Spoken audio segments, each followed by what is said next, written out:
Late night মাসাকা। উনি সেই বইয়ের জন্য উনি বিভিন্ন মনে হয় বিচার সিন্ধুর মতো উনি রচনা করলেন। উনি আমাকে দিলেন, তুমি এটা একটু সম্পাদনা করে দাও। আমি বললাম এত আপনি একটু ম্যাটেরিয়ালিস্টিক দিয়ে একটু আবেগ থেকে কুমাই ফেলেন।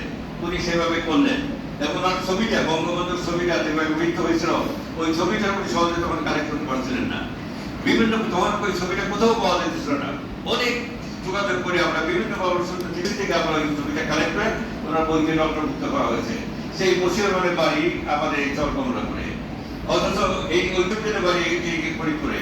আমরা আশা করি ফরিদপুরের জন্য একটা পর্যটন কর্পোরেশনের একটা হোটেল কিংবা মডেল এখানে যেন দেওয়া হয়, সেই ব্যবস্থা চেষ্টা করবেন। আর একটা জিনিস হচ্ছে আইসিটি মন্ত্রণালয়, এখানে ফরিদপুর অনেক পটেনশিয়াল আছে। এই পটেনশিয়াল জায়গার জন্য আইসিটি মন্ত্রণালয়ে যারা পলসের খুব ভালো উদ্যোক্তা, আমার সাথে তারা আছেন, সে আমার ছোট ভাইয়ের মতো, সেও আমাকে খুব শ্রদ্ধা করেন। আমি মনে করি যে আপনি যদি তাকে একটা টেলিফোন করে দেন, আমরা ফরিদপুরে একটা হাব হিসেবে যেটা যশোরে করছে ওইরকম একটা সেন্টার আমরা ফরিদপুর করতে চাই।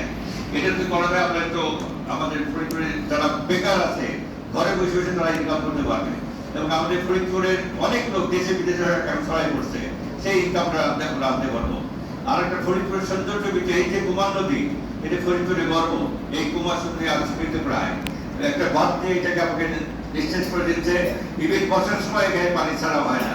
আমি আশা করবো ওয়াটার বোর্ডের একটা ব্যবস্থা করে যাতে বর্ষার সময় এখানে পরিকল্পিত পানির উচ্চতা ব্যবস্থা করে এবং এই দুইটা পাহাড়টাকে আপনি বাথরুমে পৌঁছানোর জন্য একটা সুসংগঠিত করা যায়, যাতে মানুষ বিকেলে পর্যটন হিসেবে এই নদীর পাশে চলাফেরা করতে পারে।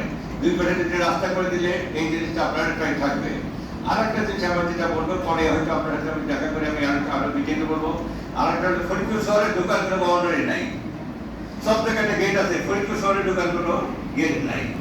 আমি আশা করবো যে ফরিদপুরের চারটে পার্ট দিয়ে পদ্মাকট, ঢাকা প্রান্ত, যশোর প্রান্ত, ঢাকা প্রান্ত, চার পার্টে চারটে, যেখানে সময়ের সাথে যদি আমরা তাল মিলিয়ে চলতে পারি, একটা ঘড়ি সংবলিত কমপক্ষে একটা ঘড়ি টাইম দেখা যায়, এই চারটে গেট যদি আপনার সময় আমরা দেখতে পারি। এই জিনিসগুলো আপনি যদি করতে পারেন, আমি আশা করি এই জায়গার ফিল বাড়াবেন। আমি আজকে শ্রদ্ধার সাথে স্মরণ করি আমার দাদা, যিনি আজকে এখানে শুয়ে আছেন কবরে, আমার চাচারা। আমার দাদা একজন আধ্যাত্মিক নেতা ছিলেন, আধ্যাত্মিক একজন আলেম ছিলেন, তাহিরউদ্দিন মুন্সি। আমার চার চাচা আব্দুল আলী মুন্সি, আসিউদ্দিন মুন্সি, আমার চাচা হাবিবুর মুন্সি এবং আমাদের মৌলভী রুকনুদ্দিন আহমেদ। ফরিদপুর দরগা মসজিদের প্রথম ইমাম ছিলেন উনি, আমার এই চাচা। তো এই আমাদের বাড়ির ঐতিহ্য। আমার দাদার সময় এমন ছিল যে এখানে যখন নৌকাতে যাইতো, এখানে গান গাওয়ার সমস্ত মাঝিরা এই করে যাইতো। তো এই জায়গাটা আমরা কি করবো, আজকে আপনাদের হয়তো আমাদের 5 মিনিট লেট হবে, আপনারা একটু কি করবেন, আমরা মাননীয় সংসদ মহোদয়ের একটা আমাদের বক্তব্য শুনবো। আমরা এই কথা বলে আমি আমাদের এলাকার যারা মুজিবের দিন, যারা আজকে আমাদেরকে চলে গেছেন, তাদের হয়তো আহ্বান করবো। আপনারা আমাদের পার্টি করবেন, একটা মিলাদ এবং দোয়া মাহফিল হবে এবং আমাদের এমপি সাহেবের জন্য আমরা নেক খায়ের জন্য তার খুব ভালো কর্ম করার জন্য তাদের দোয়া করবো। সবাইকে ধন্যবাদ জানিয়ে আমার বক্তব্য শেষ করছি।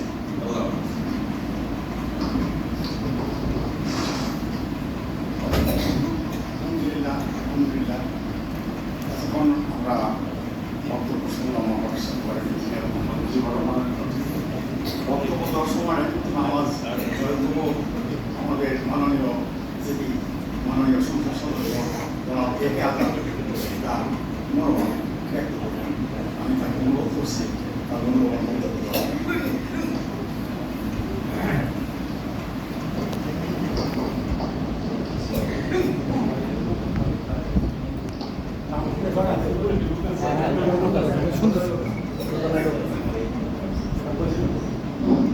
বিসমিল্লাহির রহমানির রহিম। প্রিয় মুসলিম ভাইরা, আসসালামু আলাইকুম। মুজিবুর ভাই সাইদ আমার ছোট ভাই কলিগ, আমরা একসাথে কাজ করি। আর মুজিব ভাই মানে বড় ভাই হিসেবে অনেকদিন তার সাথে আমাদের সম্পর্ক, আর্থিক সম্পর্ক। আমার আশা হয়নি, তো আমি সাইদ এখানে আলাপ করতেছিলাম সেদিন, তখন সবাই বলছিল যে এই এলাকা থেকে একজন কমিশনার, বিশেষ করে মুন্সিবাড়ির থেকে যদি একটা কমিশনার দ্বারা করা যায়, তাহলে মানুষ তাদের চাইবে, মানে ভালো মানুষ চাইবে। আমি সাইদকে বললাম, সাইদ তোমাকে বাড়ির থেকে একজন নেক্সট কমিশনার দাঁড়ানো যায় কেন দেখো। তো যাই সেই কথা বলতে বলতে স্যার আপনি একটু নামাজ পড়েন। হয়েছে কি আজকে আমার মজদুবাই বোন মারা গেছে, তার মজদুবাই ছোট বোন মারা গেছে, তার জানাজা হবে। আমি বললাম যে আমি তো কথা দিছি এখানে নামাজ পড়বো, আমি এই জন্য জানাজা যেতে পারিনি। তো যাই হোক, এটা যেটা বড় ভাই যেটা বললেন যে মসজিদের দোতলার কাজ বাকি, আমার ঠিক জানা ছিল না। আমি যেসব সরকারি বরাদ্দ ছিল আমরা অলরেডি 40টা মসজিদে, কতগুলো মসজিদে দিয়ে দিচ্ছি, আমি 53টা মসজিদে অলরেডি দিয়ে দিচ্ছি। এখন আমার কাছে তেমন কিছু নাই। সামনে যে বরাদ্দ আসবে সেটা খুব একটা বেশি বরাদ্দ আসে না, 3 লাখ টাকা করে আসে ম্যাক্সিমাম দিতে পারে একটা মসজিদ, আর অনেক সময় কাবি খাল দিতে পারে। তো সেইগুলো সাথে আবার আমিও ব্যক্তিগতভাবে কিছু যোগ করে আমি দোতলার মধ্যে করে দেবো, যাতে আমাদের মুসল্লিদের অসুবিধা না হয়। আর মসজিদ আল্লাহর ঘর, এটা আল্লাহ তাআলা রক্ষা করার দায়িত্ব। উনি এই যে মুজিবুর রহমান বললেন এখানে তার দাদা শুয়ে আছে, বাবা শুয়ে আছে, পূর্বপুরুষরা শুয়ে আছে, আমি আর আপনি চলে যাবো, কেউ থাকবো না, এবং কেউ বলতে পারবে না যে আমি থাকবো, সবাইকে চলে যেতে হবে। তবে এক সাহাবী মুহাম্মদ সাল্লাল্লাহু আলাইহি ওয়াসাল্লামকে জিজ্ঞাসা করছে যে আমাদের মধ্যে হুজুর সবচেয়ে জ্ঞানী লোক কে, কাকে আমরা সবচেয়ে বুদ্ধিমান জ্ঞানী লোক পাবো? প্রিয় নবী হযরত মুহাম্মদ সাল্লাল্লাহু আলাইহি ওয়াসাল্লাম উত্তর দিয়েছেন, যিনি মৃত্যুর জন্য সব সময় তৈরি থাকেন এবং পরকালের জন্য কামাই করেন। তো ভাই আমাদের সবসময় তৈরি থাকতে হবে, কার কোন সময় টাকা আসবে আমাকে যেতে হবে। আর মসজিদের সম্বন্ধে আমরা অভিজ্ঞতা, মসজিদ করার জন্য আমরা তৈরি হই, কিন্তু মসজিদের আবাদ করি না। মসজিদের আবাদ কি? মুসল্লিরা 5 ওয়াক্ত নামাজ জামাতের সাথে পড়বে, কোরআন তেলাওয়াত করবে, হাদিস কোরআন নিয়ে আলোচনা করবে, ইহকাল পরকাল নিয়ে আলাপ করবে। এইটা হচ্ছে মসজিদের আবাদ। আমাদের ঝিলমিলি মসজিদের একতলা ছিল, তো মুসল্লিতে জায়গা হয় না, তো সবাই বললো যে এটা একটু দোতলা করে দেন, তো বড় করে দোতলা করা হবে। কারণ দোতলা জায়গা নেওয়া, হুজুরে বললো 3 তলা করে দেন, মানুষ বৃষ্টিতে ভিজে বৃষ্টির সময় নামাজ পড়তে পারে না, জুম্মার দিন 3 তলা করে দেন। আমি দেখলাম হুজুরের কথাটা খুব যুক্তিসঙ্গত, 3 তলা হওয়া উচিত। তো আমি মাঝে মাঝে ফজরে হাজির হই, ফজরে যাই যে প্রথম কাতারই পূরণ হয়, গ্রাউন্ড ফ্লোরে প্রথম কাতারই পূরণ হয়। তার মানে কি? এই ব্যাপারে একটা হাদিস আছে, হযরত মুহাম্মদ সাল্লাল্লাহু আলাইহি ওয়াসাল্লাম শেষ সময় উনি কাঁধে ভর করে মসজিদে গিয়ে জামাতে নামাজ পড়তেন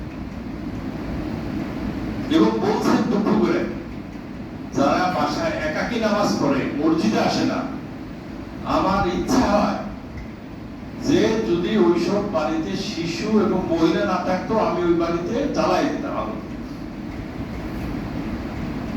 এই ব্যাপারে হাদিস হচ্ছে যে বাসায় একাকী নামাজ পড়ার চেয়ে মসজিদের উদ্দেশ্যে যদি কোনো মুসল্লি ওযু করে মসজিদের উদ্দেশ্যে রওনা হয়, তার প্রতি পদক্ষেপে একটা করে সগীরা গুনাহ মাফ হয়, আর তার আমলনামায় একটা নেকি যোগ হয়।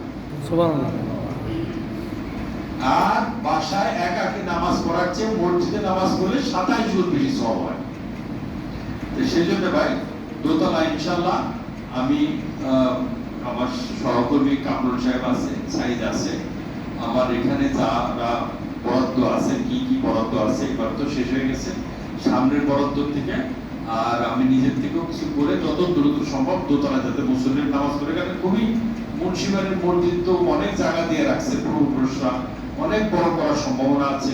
যেহেতু দোতলা ফাউন্ডেশন আছে, আমি মনে করি সামনে যখন করবেন তখন ফাউন্ডেশনটা একটু বেশি দিয়ে করবেন, যেহেতু এই এলাকায় মুসল্লি বাড়বে, বহুতল ভবন হবে, আজ থেকে 10 বছর পর 20 বছর পর তো জায়গা পাওয়া যাবে না। তো সেই জন্য সামনেরটা অন্তত 6 তলা ফাউন্ডেশন দিয়ে করবেন, তারপর আমাদের পূর্বপুরুষরা তারা করে নেবে, আবার তখন এটা পূরণ হয়ে যাবে, তখন এইটা ভাঙিয়ে আবার 6 তলা করে নেবে। এইভাবে আপনারা একটা প্ল্যান করেন। ইনশাআল্লাহ আমি আর সময় নেব না, তবে একটা জিনিস, যারা আমরা ভোটটা হচ্ছে আমরা উনি যাকে নির্বাচিত করবেন তিনি যে কটা ভালো কাজ করবেন তার ফল আপনি পাবেন, আর যে করবে সেই কটা ফলও আপনি পাবেন, বাকিও আপনি হবেন। সেই জন্য সামনে আগামী এই যে 8 তারিখে নির্বাচন, এই নির্বাচনে যার দেখবেন ইমান এবং আমল আছে এরকম ব্যক্তি দেখে ভোট দেওয়ার চেষ্টা করি। তারপরে পুরো সময় আপনার এলাকার একটা লোক দেন, ইনশাআল্লাহ আমরা সবাই মিলে চেষ্টা করবো আমাদের এলাকার, যেহেতু আমি চরকমরাপুর বাসিন্দা মজুদার হইল, আমি আই ফিল মোর প্রাউড যে আমি এই এলাকার একজন বাসিন্দা আল্লাহ সুযোগ করে দিচ্ছি, যেখানে থাকি। আমাদের একজন নেতা যিনি হবেন, আমাদের তিনি ইমান এবং আমল থাকে, ক্রস ফায়ারের আসামি তো আমরা বানাইতে চাই না, ঠিক আছে? আমরা বানাইতে চাই এরকম একজন লোক এখন থেকে যেন তৈরি করি। আর আপনারা দোয়া করবেন, এটাই আমার প্রথম, এবং মাঝে মাঝে ইনশাআল্লাহ আল্লাহ যেন সুযোগ করে দেয় আপনাদের সাথে জামাতে নামাজ পড়ার। আসসালামু আলাইকুম ওয়া রাহমাতুল্লাহ।